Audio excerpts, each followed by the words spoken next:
l'homme qui se pensait au-dessus de tout, jusqu'au jour où la vie lui a parlé dans une petite ville, vivait un homme nommé Amadou. Il était convaincu qu'il valait plus que tout le monde.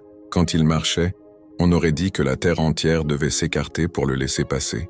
Il disait souvent « Les gens sont petits, moi je suis grand. Je suis né pour être au-dessus. » Il parlait fort, riait des pauvres, et ne saluait jamais quelqu'un sans tourner la tête. Comme si répondre à un salut pouvait abaisser sa couronne invisible. Pour lui, la seule présence importante, c'était la sienne. Le jour où le destin l'a surpris, un matin, Amadou partit au marché, prêt à se vanter comme d'habitude. Mais en chemin, il vit une foule autour d'une voiture accidentée. Les gens pleuraient. Au milieu des pleurs, il aperçut un jeune garçon étendu, le visage couvert de sang, respirant difficilement.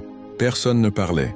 Chacun fixait le garçon comme si le temps venait de s'arrêter. Amadou s'approcha, et pour la première fois de sa vie, il ne trouva pas de phrase pour montrer sa grandeur. Une vieille femme à côté de lui dit doucement « Regarde, mon fils. Tout ce que nous pensons être, ça disparaît en une seconde. » Ces mots frappèrent Amadou plus fort qu'une gifle. Il sentit son orgueil trembler. La présence à l'hôpital. Il suivit la foule jusqu'à l'hôpital. Là, il vit des riches et des pauvres assis ensemble, portant la même inquiétude, les mêmes larmes, les mêmes prières silencieuses.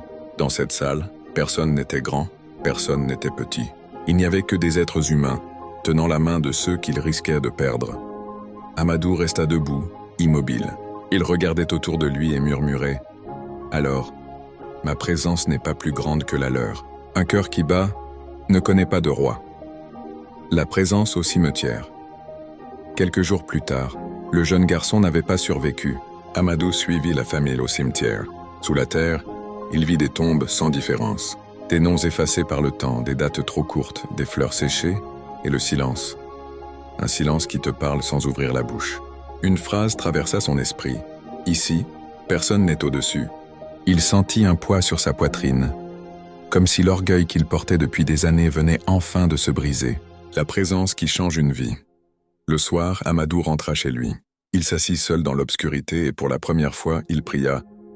Pas pour avoir plus, mais pour devenir moins, pour comprendre plus.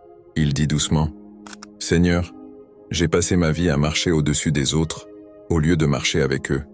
Fais de moi un homme qui se souvient que ma présence n'est rien sans présence d'amour, de respect, de compassion. » Ces mots sortirent de son cœur, pas de son orgueil.